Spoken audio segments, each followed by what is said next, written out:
What's up, guys? Today is uh, the redo of the video for the Batman movies, and I decided to reshoot it. One, because the first video cut off at the 10-minute mark. I did not know. My apologies. And the second reason is because The Dark Knight Rises came out this year, and it needed a redo since that movie came out. Now, obviously, I'm going to go back over all the films in the series that I have, plus the ones I've seen. The first one, of course, is the one that started all this. It kind of did start most of it in the late, the early 90s. It was from 1989, Tim Burton's Batman. That's my favorite Batman movie of all time. To me, it is the best Batman movie of all the films. It's really the film that got Batman back to being a dark, cool figure, because if you remember before this, they had the 1960s TV show, which was campy and kind of dumb, and had a movie about that. And this is the movie that got Batman back to being cool. And this movie, some people have said, is the birth of the summer blockbuster, because it broke and set so many records for a movie based on a comic book that I believe it held the records until Spider-Man 2 came out. The next movie that came down the pike in 92, Batman Returns. This movie gets flack because it's darker than the first one, and I can understand that. Young kids are going to want to be drawn to this because it says Batman on it. And at the time that this one came out, they started Batman animated series the same year this came out, and so I believe they really wanted to capitalize on the fact they had an animated show, and they wanted toys and Happy Meals. And I remember the Happy Meals you could get had the toys. They were little cars, and I've got all four of them. There was Penguin, there was Catwoman, there was Batman in the Batpod, and then there was a Batmobile. I've got all four of them, and they promoted this movie heavy. And for some reason, Warner Bros. Didn't like the fact that it was a darker film, and because it didn't make as much money as the first one, but it was still a popular movie. I think they wanted it to exceed the first one. It didn't make that much money, but it still made money and was still a hit. It is it doesn't have a lot of sexual overtones with Catwoman and everything. It is pretty dark and violent. And Warner Brothers, I think, got scared when that happened. They got scared when that happened, and that led them to make this movie, Batman Forever. Now, it's come out in 95. Now, the trend, 89, 92, 95. You're thinking, okay, 3 years apart. The tagline on the back is the best Batman yet. No, alright? I call this movie Batman Forever a piece of crap, because it is. The one saving grace in this is Jim Carrey as the Riddler. One good part about this. Now, I will say Val Kilmer doesn't do a bad job as Bruce Wayne. He's not Batman. He's a good Bruce Wayne. But it was starting to get too campy. Tommy Lee Jones is by far, in this movie, he's the worst character. I don't dislike Tommy Lee Jones. I respect him, but he's god-awful in this movie. And it's the one role he should have played serious that he played comedic, and he's serious in every movie he's in. So, they just really, and they didn't need Robin. And they put Robin in it, and the problem is Dick Grayson, he's an adult, which wouldn't work for the timeline. They should have had a 12, 13-year-old kid play him, or they should have had, instead of Robin, that shit when it was Dick Grayson, he should have been Nightwing already, because he's too old to be playing Robin in this movie. The next film that came out the same year as that one in 95, and to me is probably the second best Batman movie ever made, is Batman Mask of the Phantasm. this movie is just wow. Based on the animated series, came out the same year as Batman Forever, and where Batman Forever was treating us when because I was 8 years old when Batman Forever came out, and being an 8-year-old kid, for a live action movie to treat you like a kid, and then this movie treats you like an adult, which movie you think a kid's going to want to see? But I remember the theater where I live didn't get this one. We got the other one. This film wasn't that big a hit. It was good. It did good, but it wasn't that big a hit. But I think it's only because it came out the same year as Batman Forever. Had this movie came out the year after or the year before, I believe it would have made a lot of money. And it's the perfect movie. I mean, to me, Kevin Conroy is Batman. He is Batman as far as animation goes. And Mark Hamill will always be the Joker. And that kind of shows you where the animated series was and the live action movies were heading, when this movie is more adult than a live action film.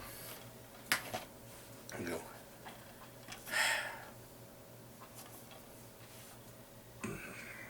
Just the movie I call Geriatric Batman and Middle-Aged Robin. I mean, my God. This was the first one I saw in the theaters, 1997. I was 10 years old. And of course, when I was 10 years old, I liked it because I was 10. I didn't know any better.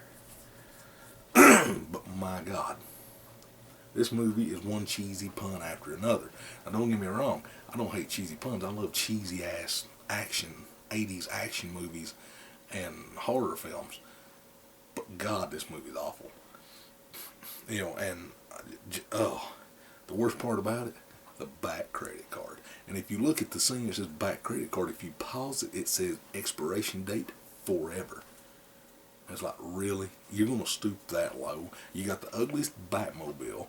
You got the ugliest Batman suit. You didn't keep continuity with the comics. Barbara Gordon is not Barbara Gordon. Batgirl is not Barbara Gordon in this. She's Alfred Pennyworth's, Alfred's niece.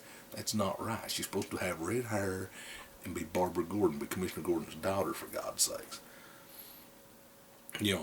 And this movie, I think, was just made to sell toys. Because Poison Ivy, Uma Thurman's character, Poison Ivy, says that immortal line. I'm a lover, not a fighter. That's why every Poison Ivy action figure comes complete with him. And it's bang. You're like, really? Toy plugs in the middle of a movie. And, excuse me, they even have a Superman reference in this. I mean, really, a Superman reference at the beginning. Robin says, chicks dig the car. Batman Superman works alone. It's like, what? It's a Batman film. Superman hadn't been relevant in 15 years, for God's sakes. Maybe more, I mean, the last Superman film came out in 80-something. He hadn't been relevant almost, I think, maybe 15 years. I think I was right. Maybe. I might be wrong about that, but he hadn't been relevant in years. So why mention Superman, which I think they probably did because they was probably hinting at a Superman movie, but thank God that didn't happen because it'd have been god-awful garbage. But this is the movie I say does not exist. I have it, and the reason I have it, even though it's a piece of crap, is because I'm a Batman fan. And as a Batman fan, I'm going to own the Batman live-action movies. And it's kind of sentimental because it was the first one I saw in the theater. But I do not claim this movie exists. I say it don't exist. This movie does not exist. People say Batman Robin. I thought that movie does not exist. It was not created. It never happened. That's an alternate timeline. I tell people what happened was we took a DeLorean, went back to 1997 and killed Joe Schumacher so he couldn't make this movie. That's what happened. Don't buy into the bullcrap. This movie did not happen. And then people think you're crazy. I say, well, when a DeLorean is turned into a time machine, we will go back and stop Joe Schumacher from making this film. But it does not exist, even though I got in a review, this movie don't exist. Forget you ever saw this movie. It does not exist. And now we get to the redemption. the first of Christopher Nolan's trilogy, Batman Begins. I didn't get to see this one in the theater. Come out in 2004, and the theater where I lived didn't have it in the theater, and it did okay. I mean, I remember people talking about it's we had a bad taste in our mouth from '97. It's been 7 years since there's been a Batman film, and they've been a bad taste in our mouth, and this one kind of put Batman on top, back to being. Now, I'm not a big Christian Bale fan. I don't like the way his voice is. I always felt that Christian Bale's voice should have been dubbed by Kevin Conroy. I think that if you'd have had Christian Bale go ahead and do the lines, but then had Kevin Conroy go back and read the lines in his Batman voice and dub it over Christian Bale's voice, then the Batman movies would have been the highest grossing films of all time. All three of them. The whole trilogy. The whole thing. They would have done 10 times better because it had been Kevin Conroy's voice. You put Kevin Conroy's Batman, people's going to buy it. They don't care what it is. It could be Batman skipping in a field, picking flowers and singing Ring Around Rosie. If Kevin Conroy is doing Batman's voice, people's going to buy it. And if it's Mark Hamill doing Joker's voice, they're going to buy it too. But this movie's okay. I liked it for it being the origin story and stuff. I kind of think that it kind of gets overlooked because of some of the other movies in the series. But I think it should be listed as one of the best Batman films. It's not great. It's good. It's just 140 minutes. I like a movie that's 2 hours long, but this movie kind of being the origin, it does kind of start getting boring after a while. Hearing Christian Bale, talking, what I do. It's like, dude, quit whispering, that line's what I do that defines me. I'm Batman. It's like, okay, dude, seriously, I can't, hear you. Talk louder. And the next one, The Dark Knight. Needs no introduction, really. I love this movie. I went to theaters and watched it, and I would have watched it 2 or 3 times. That's how good this movie is. I watch it every time it's on TV. It's a masterpiece. It's sad that we lost Heath Ledger, who was on the rise. It's sad we lost him, how we did. But, Heath Ledger really is the vehicle. He's the cog that makes this machine work. And I do believe had Heath Ledger not died, the way he did and had still lived, he'd have been in The Dark Knight Rises, which it would have been intriguing. But Heath Ledger's the only reason to watch this. I mean, Christian Bale starts whispering so much you can't understand him. You put the subtitles on. Subtitles like, what the, seriously, put the subtitles on when Christian Bale's talking. The subtitles will be like, what the hell did he just say? That's what they do. They don't know what he's saying. I kind of would have liked to have seen more of Two-Face because Aaron Eckhart's an underrated actor, and I would like to have seen more of Two-Face and Aaron Eckhart, but it kind of did what it needed to do. And I like the cameo by Cillian Murphy as Scarecrow. I kind of liked that. I thought that was pretty good. I said, now, a movie I obviously don't have yet because it ain't out. It's in theaters. Is The Dark Knight Rises. Oh my God, that movie is awesome. A lot of people question how Bane was going to be, and there are a few scenes where Bane talks and you can't understand him. But overall, they did a good job of, where he was audible enough. And I love how the story on how he wears the mask. I like the story of that. Anne Hathaway does a good job as Catwoman. To me, I think she's better as Catwoman than Michelle Pfeiffer. Now, don't get me wrong, Michelle Pfeiffer's a good actress, but Michelle Pfeiffer played Selena Kyle better, and Anne Hathaway played a better Catwoman. There's a difference. See, because you got to remember, these characters are dual characters. There's Bruce Wayne, there's Batman. They're dual characters. To me, Michael Keaton and Val Kilmer will always be the two best Bruce Waynes. I honestly think Michael Keaton is just a slight better Bruce Wayne than Val Kilmer. Val Kilmer has the look, but Michael Keaton is a guy you would never suspect to be Batman, and that's why he's Batman. Michelle Pfeiffer does a good job as Selena Kyle. She channels the human aspect and the traumatic thing that turned Catwoman. I don't like how they always up a cat's licked and bring it back like that's stupid. But Anne Hathaway does a good job of playing Catwoman. You know, being agile, quick. There's some things in it that's not believable, where she's a frail woman. You can't, and I'm not again. Don't think I'm a chauvinist. I'm not against women action heroes, but you can't also expect me to think a girl that's like 110, 120 pounds, small as Anne Hathaway is, can beat up a bunch of brooding guys by kicking them. Them with guns can beat the crap out of them. No. That's one thing I like about it. Is she was too powerful. She could just beat the crap out of a 300-pound dude with a gun. No, that's not going to happen. If these movies are supposed to be realistic, they should have beat the crap out of her. And then, because she didn't have the whip. The thing I'd like to see is them almost get the best of her. And then her find a whip and use the whip, and that's how she gets the whip and starts using it. But they never did that. That would have worked, She have to have something that gives her an edge. She just punching and kicking everybody. It don't work. She ain't Batman, for God's sakes.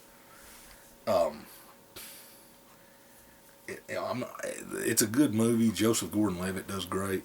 And a lot of people wonder who John Blake is. Well, if you've seen the movie by now, you kind of know. But I'm going to spoil it for people who probably still ain't seen the movie. If you watched the cartoon animated series, or read the comic books, whatever, you know that Dick Grayson was Robin. Dick Grayson grew up and became Nightwing. The next Robin was a boy named Tim Drake. Well, comic book readers hated him, and they had a comic book where you could vote. He lives or dies. Everybody voted he died because they didn't like him. The next kid that was Robin was a kid named John Blake. Hence, he's the detective in The Dark Knight Rises and ends up becoming Batman. It was good. I mean, I liked Bane. The Bane had some great lines, and I love the line where he goes, "Mr. Wayne." I love that line. That line's just awesome. And then the line where he's sitting there and he goes, "Let the games begin."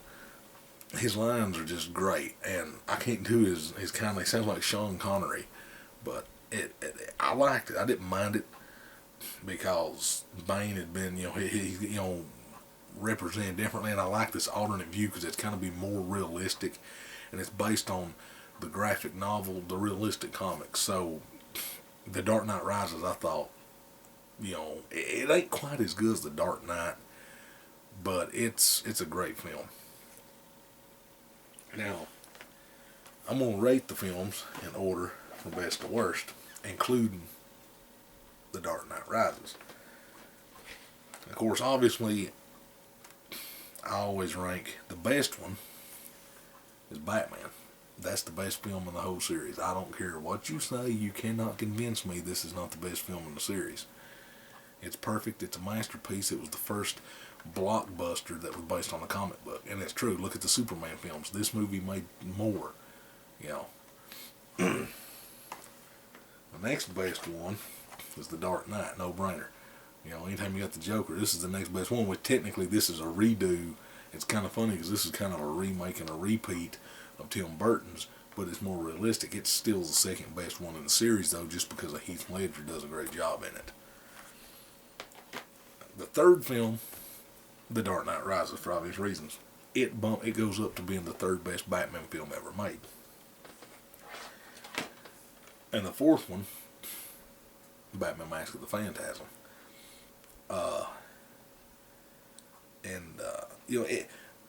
To me, it's like the fourth in the series. It's the fourth best of all of them. Mainly, I guess, because it's animated and it ain't that long, but it does have its moments.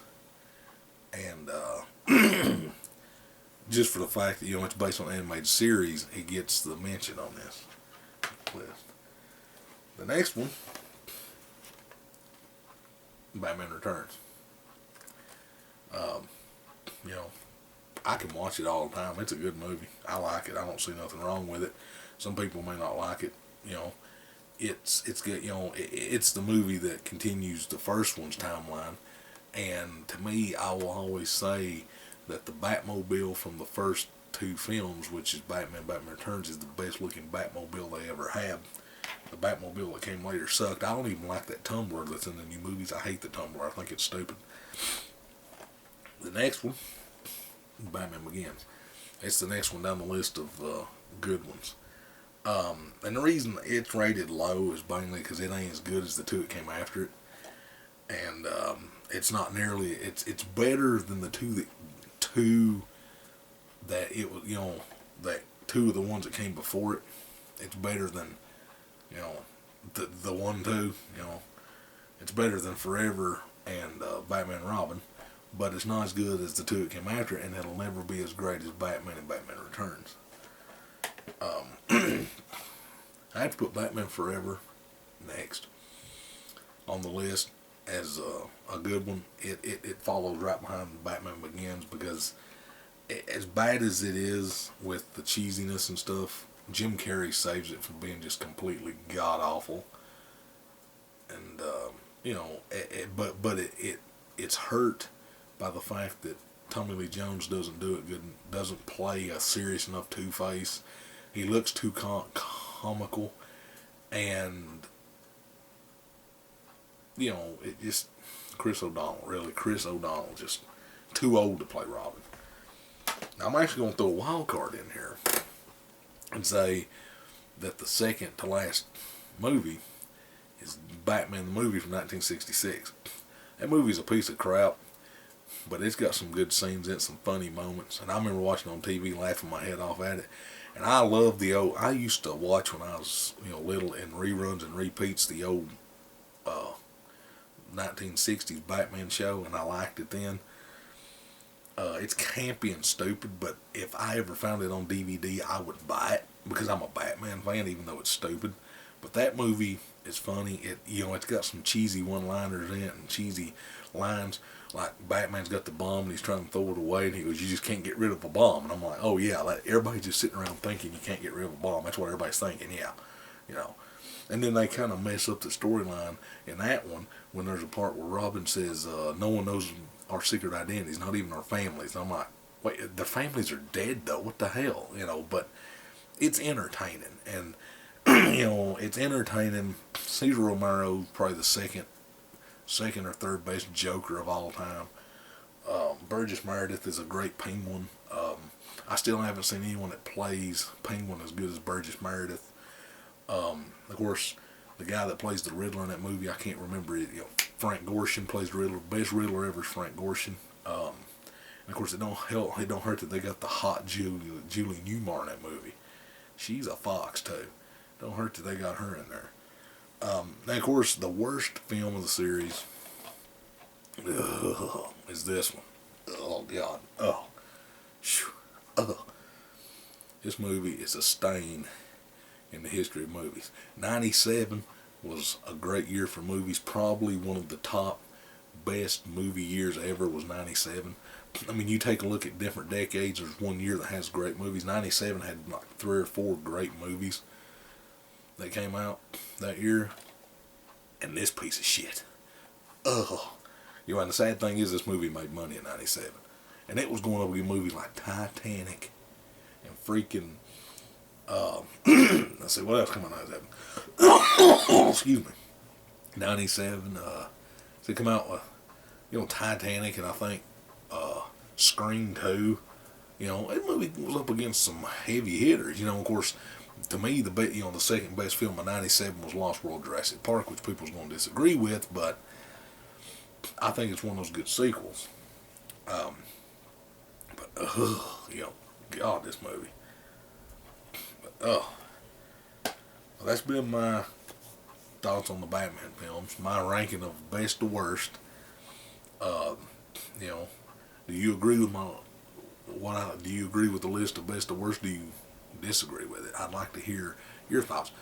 Or your top. Most people's top 3 are different than mine. Of the top 3 best Batmans would be different than mine. The Dark Knight Rises goes in the top 3, right behind the Dark Knight, right behind Batman. You disagree? I'd love to hear you. Please let me know. The next video coming, I'm going to talk about movie sequels.